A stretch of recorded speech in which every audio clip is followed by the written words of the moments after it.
Hello, this is a scroll that Seren Tanwyn found within the archives of Shira-Mar. It is entitled The God Who Broke the World. The God Who Broke the World. There was a God who broke the world. Upon the setting of the divine order, deep within a cavern in the land of the gods, a fresco called the Toiko was created by the Amanim as a means for them to keep watch upon the realms and the gods who manage them. In addition to acting as a watchpiece, the Toiko also told the story of the world as it unfolded. The elves, the dwarves, the fae, humans, and all other creatures of the realms also had their stories pictured in the Toiko. The Toiko's source was the Pharos, which was a beautiful crystal that reflected all the colors in all their brilliance. The Pharos held a great amount of the power that the creator used to create the world. So a guardian was created to stand guard over it. This guardian was a huge great dragon named Ufontes. Due to his proximity to the Pharos, Ufontes' scales shone with the same multicolored radiance as the Pharos. Not long after the Amanim created the deities and set them over their dominions, one of these gods, named Heos Perean, was charged with the lights of the world. Perean befriended Ufontes, helped keep him company, and brought him treats from all over the world. Ufontes told Perean tales of the peoples and the creatures that were told in the Toiko. Many crafts of the dwarves, the love the elves have for the living things, the coming of the humans, and the ordering of all their peoples. At first, Perean enjoyed his time with his friend, listening to Ufontes' stories and the treats that they shared. But soon his desire to look upon the Pharos' radiance became the real reason for his visits. This was the light that he could not control, and he longed to wield its power. Finally, Perean decided to act. He would often pace along the Toiko, pretending to gaze at it while Ufontes told him tales. This time, his wandering led him to the Pharos. And before Ufontes realized what was happening, Perean had the Pharos within his grasp. Perean pulled with all his might and had to use all of his power over light to keep himself from being consumed by the Pharos' brilliance. The Pharos resisted his efforts and gave off great pulses of power to thwart Perean's efforts to dislodge it from the Toiko. Ufontes drew in a deep breath, ready to destroy his one-time friend with a blast of pure energy and fire. But at the very moment he was to release his fury, Perean managed to pry the Pharos from its footing within the Toiko. As the Pharos left the Toiko, Ufontes' attack was cut short, and he collapsed into slumber. The Pharos darkened, and the Toiko stopped recording, and the Amanim's vision over the realms blurred. Perean dropped the Pharos into his bag, and as he did so, he saw his left hand wither. It would be forever damaged from his prolonged battle with the Pharos. It was then that he realized the extent of what he had done. This was unforgivable, but the power of the Pharos was his, and he would not give it up willingly. He stood for a long while in front of the Toiko, waiting for retribution to come, the wrath of his friend, the pronouncement of judgment from the Amanim, or even destruction sent upon him from the Creator, but nothing came. This emboldened Perean. He finally looked upon Ufontes and his collapsed body, which was now not in its own form, but in that of a man. Perean quickly left the cavern, and as he fled, a plan formed in his consciousness. He would do anything to protect himself from the consequences of his actions. He steeled himself and forsook the power of good. Perean knew he would need allies. The Pharos was his, and he would use it to force people to be his shield and sword. He broke 4 small pieces from the Pharos, each one turning a different color as it broke free from the whole. The red stone he named Humpini. The green stone he named Smaragdi. The blue stone he named Zaferi, and the clear stone he named Diamante.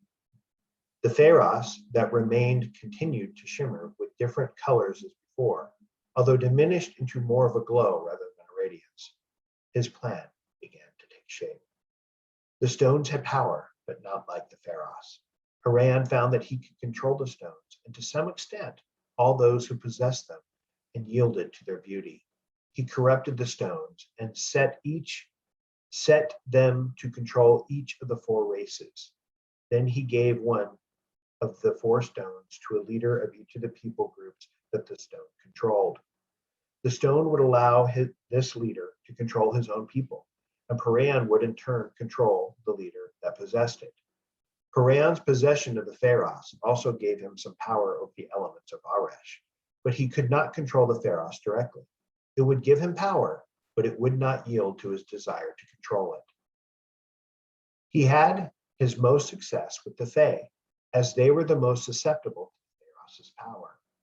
It was a certain band of hobgoblin called the Telki that he entrusted the Rumpini, or the Redstone. They were organized, powerful, and cunning. Fae creatures that used to be friendly to humanoids became wary, and some even became hostile to them as they succumbed to the stone's influence. The Telki also unified the foul races of orcs, goblins, hobgoblins, great orcs, trolls, and ogres to his side. Through Rumpini, he controlled the Telki, and through them, he controlled the rest. Then, partnering with the sinister god Skotas, he used the Pharos' power to enhance Skotas' rituals, to create the Uruks and the Nulls to bolster his forces. To the humans he gave Zephyri.